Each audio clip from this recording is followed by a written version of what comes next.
여러분이 만약에 필름 카메라를 사고 싶은데 지금 현재 신품이 사고 싶고 근데 한 90만 원 정도 예산이 있다면 무슨 카메라를 구매하시겠어요? 36장짜리 필름 한 롤을 넣으면 꽤 준수한 화질로 72장까지 찍을 수 있는 이런 카메라? 아니면 AF가 지원되는 살짝 기칸 감성이 있는 이런 카메라?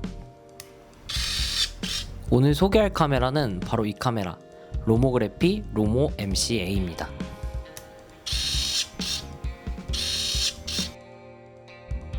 앞에 말씀드린 예산이라면 후보는 아마 펜탁스 17, 로모 MCA, 그리고 롤라이 35AF 이 세 가지 정도일 것 같은데요. 제가 처음으로 구매한 필카는 펜탁스 17이었어요. 필카를 처음 구매하는 거이기도 했고 처음이다 보니까 필름을 아껴 쓰면 좋은 거 아니야? 싶었던 마음이 컸던 것 같아요. 근데 쓰다 보니까 펜탁스 17 사려고 봤던 리뷰들에서 왜 하프 필름 카메라가 지루하다고 하는지 조금은 알 것 같았어요. 저희가 필카를 쓰는데 또 묘미가 필름을 가는 행위인 것 같아요. 근데 이 카메라는 찍어도 필름이 끝나질 않습니다. 아직 필카를 본격적으로 써보지 않으신 분들은 그게 무슨 소리야 싶으시겠지만 써보시면 알게 될 겁니다.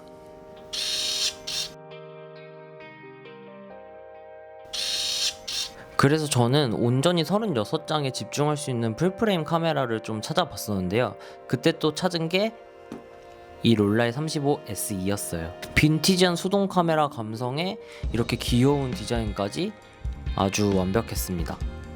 혹시 이 카메라 리뷰가 궁금하신 분들은 영상 오른쪽 상단에 링크 참고해주세요. 근데 또 그렇게 한동안 이 카메라를 잘 사용하다가 문득 이런 생각이 드는 거예요.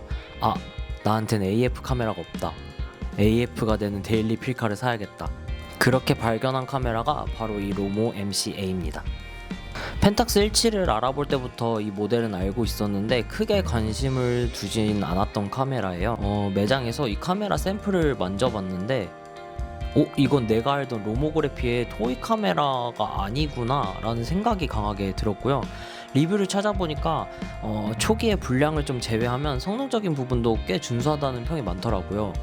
90만원짜리 카메라에 당연한 거겠지만 아무튼 이 카메라의 만듦새에 반해서 그때부터 미친듯이 이 카메라를 사야 될 이유들을 만들기 시작했고 결론부터 말하자면 잘 산 것 같아요. 이렇게 많은 카메라 중에 요즘 가장 많이 데일리로 들고 다니는 카메라는 이 로모 MCA입니다. 그럼 이 카메라를 쓰면서 느낀 이 카메라의 매력 그리고 조금 아쉬운 점에 대해서 한번 얘기해 보겠습니다.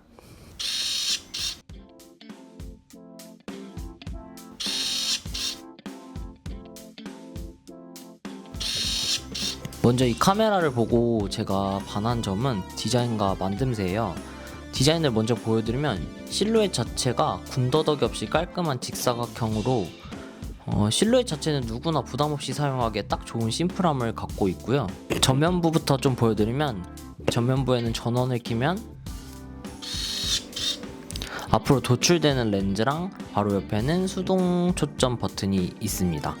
저는 이렇게 생긴 초점 버튼을 처음 봐서 신기했는데 이게 좀 로모 특유의 방식인 것 같더라고요. 그리고 그 옆에는 큼지막한 플래시가 있습니다.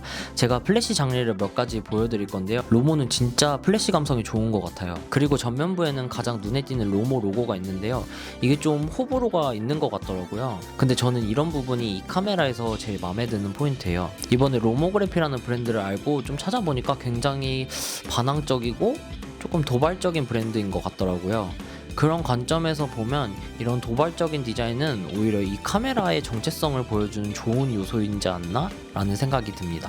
그리고 상단을 보시면 여기에도 도발적인 그래픽이 들어있어요. Everybody is equal before the lens and behind it. 렌즈 앞과 뒤에 모든 사람들은 평등하다라는 의미인데요. 저는 개인적으로 이런 부분도 마음에 드는데 인터넷 찾아보니까 약간 오그라든다는 평도 좀 있는 것 같더라고요. 그리고 상단에는 노출을 조절하는 다이얼들이 있고요. 그리고 여러분, 이 카메라에는 무려 스크린이 달려 있습니다. 지금 스크린이 이렇게 깜빡거리는 건 지금 화면상으로만 그렇고 제 육안에는 이런 증상이 없이 잘 보입니다. 사실 2025년에 나온 카메라에 스크린이 달려 있는 게 무슨 대수냐 싶겠지만 앞에 말씀드린 두 카메라나 비슷한 등급의 카메라랑 비교해보면 대부분 카메라가 스크린이 없거든요. 그래서 이 스크린이 주는 만족감이 분명히 있습니다. 근데 이 스크린에 조금 아쉬운 부분도 있긴 한데 이 얘기는 뒤에서 좀 해볼게요. 그리고 후면에는 뷰파인더가 있고 와인딩 레버가 있습니다. 이 카메라가 롤라이보다 좀 더 마음에 드는 점이 하나 있는데요. 바로 여기 필름 창이 있다는 거예요. 제가 롤라이를 쓸 때 필름이 든지 모르고 이 필름실을 열었다가 아찔했던 경험이 있었거든요. 그래서 지금 같은 경우에는 이렇게 마스킹 테이프에 내가 무슨 필름을 넣어놨는지 적어놨어요.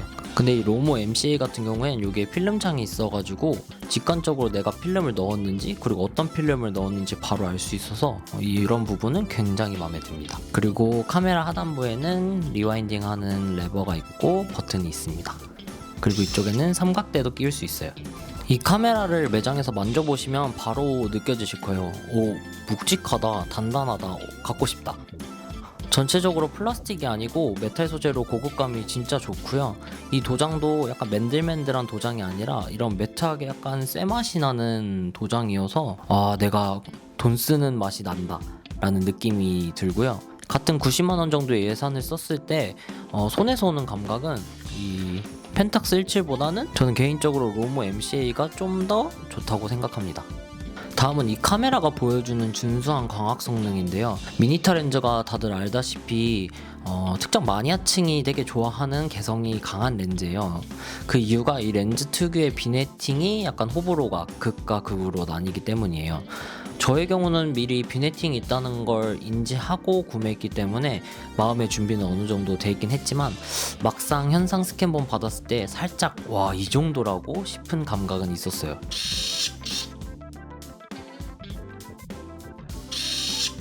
근데 카메라를 쓰다 보면 비네팅이 어느 정도 익숙해지기도 하고 비네팅이 강한 게 오히려 이 필름 감성으로 느껴져서 저는 그렇게까지 거슬리진 않더라고요. 물론 이 또한 취향의 영역이라서 이 정도의 비네팅은 내가 견딜 수 없다라고 생각하시는 분들은 제가 지금 첨부하는 장르 보시고 판단을 좀 해보시는 걸 추천드립니다.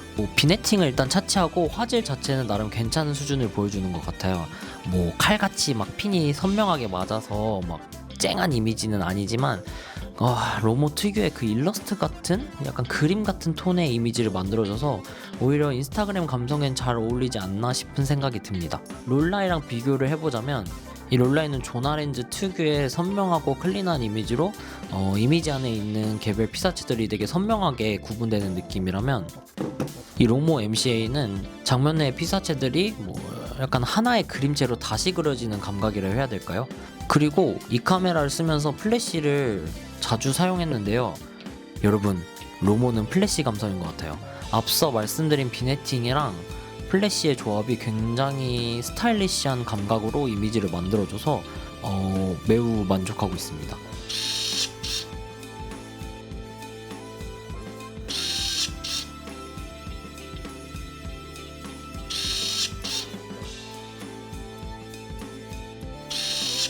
그리고 마지막 장점은 이 카메라가 데일리 카메라에 아주 적합하다는 점이에요.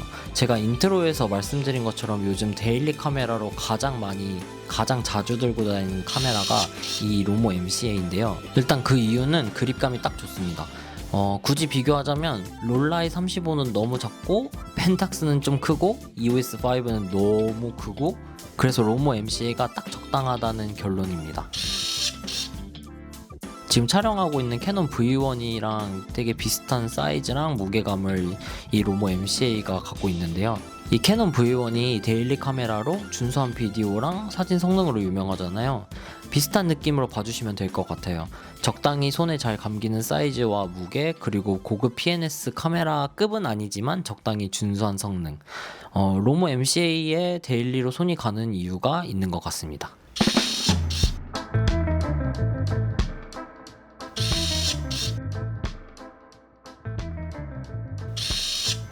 근데 이런 장점들에도 불구하고 구매 전 감안하고 보셔야 할 이 카메라의 특징이 있는 것 같아요. 먼저 첫 번째로 아쉬운 점은 필름 장전 방식입니다. 이 카메라랑 비슷한 포지션에 있는 대부분의 카메라, PNS 카메라들이 대부분 필름실을 열고 필름을 넣고 휙휙 사용하기 좋은데요.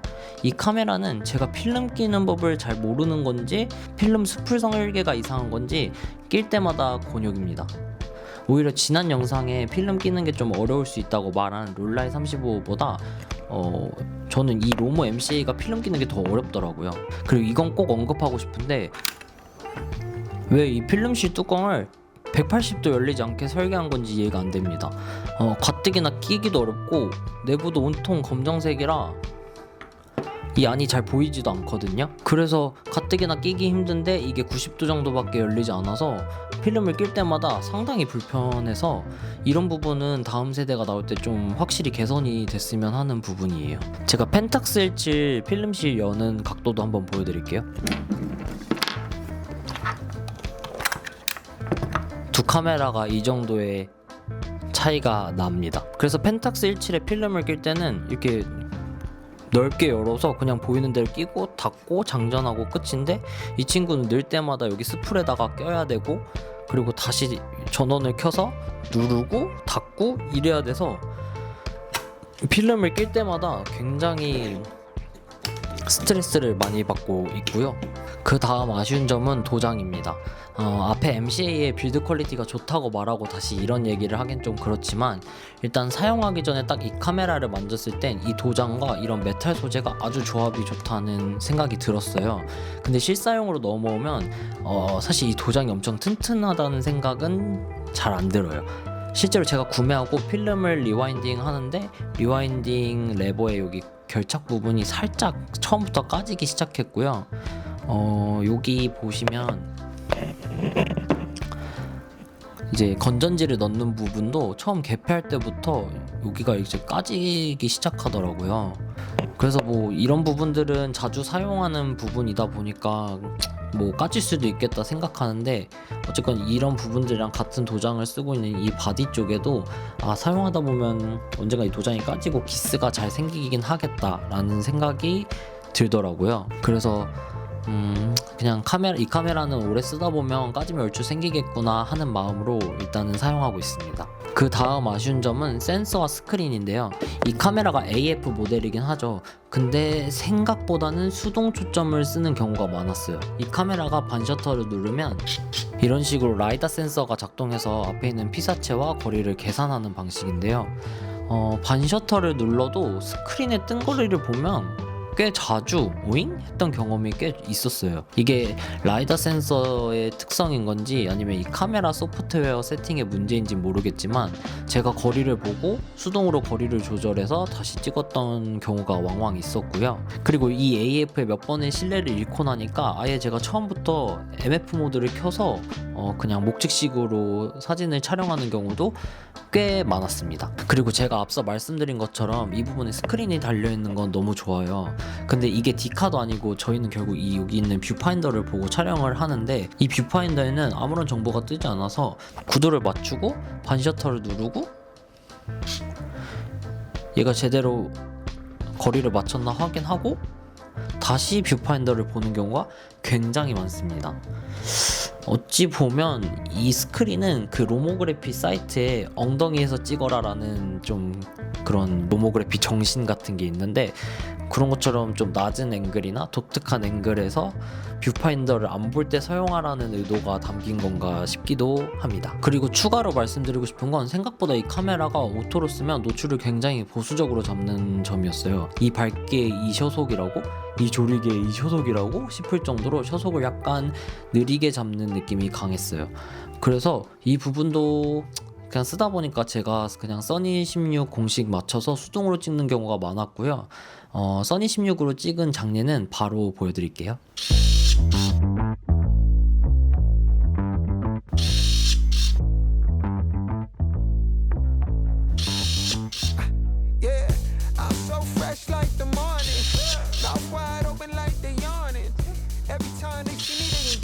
오늘 영상의 결론을 좀 말해볼게요. 지금까지 말씀드린 단점이 꽤 치명적인 것처럼 느껴질 수 있겠지만, 일단은 사용하면서 그렇게까지 엄청 그런 것 때문에 불편해서 이 카메라를 못 쓰겠다 정도의 감각은 아니고, 진짜 말씀드린 것처럼 살짝 아쉽다라는 정도의 감각이었고요. 그리고 저는 사실 제가 많은 카메라를 써봤지만 이 정도로 비네팅이 심한 카메라는 처음 봤거든요. 근데 또 그런 부분도 로모그래피라는 브랜드를 생각해보면 이게 단점인 걸까? 이 카메라의 개성 아닐까? 라는 생각도 좀 들어서 그런 부분은 저는 일단은 괜찮다라고 말씀드리고 싶고요. 이 카메라를 구매하려고 알아보시는 분이라면 이 카메라가 그런 개성이 되게 강하다라는 걸 미리 인지하시고 그걸 활용해서 사진을 찍을 생각이 있는 분이라면 이 카메라를 썼을 때 어느 정도 만족도가 높을 것 같다라는 생각이 듭니다. 그래서 저 같은 경우도 미리 사기 전부터 이거 비니팅 많고 리뷰 오만 거 다 찾아보니까 뭐 이런 부분이 저 불편하고 저런 부분이 불편하다 이런 걸 대충 인지를 하고 그럼에도 불구하고 이 카메라를 만졌을 때 만족감이 커서 구매한 케이스여서 저는 이 카메라 지금 굉장히 잘 쓰고 있고요. 데일리로 정말 거의 매일 제 가방에 항상 소지하고 있는 카메라로 로모 MCA를 사용하고 있습니다. 근데 만약에 제가 앞서 말씀드린 개성이 강한 부분이나 조금 성능적으로 아쉬운 부분이 좀 우려된다고 하시는 분들이라면 이 카메라를 사시면 조금 후회하실 수는 있을 것 같아요. 그런 분들은 아예 이 카메라는 좀 제외하시고 아예 다른 대안을 좀 찾아보시는 게 낫지 않을까 싶습니다.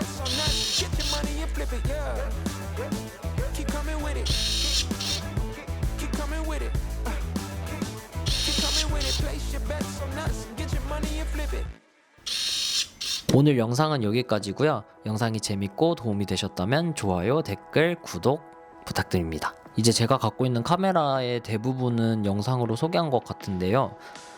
다음엔 또 어떤 내용으로 유튜브 영상을 올려야 될까 살짝 고민스럽긴 하네요. 일단 지금 드는 생각은 카메라 가방, 제가 사용하고 있는 카메라 가방 중에 가장 마음에 드는 카메라 가방을 소개해보는 게 어떨까 라는 생각이 듭니다. 혹시 다음 영상이 궁금하시다면 꼭 구독 눌러주시고 우리 다음 영상에서 만나요. 안녕.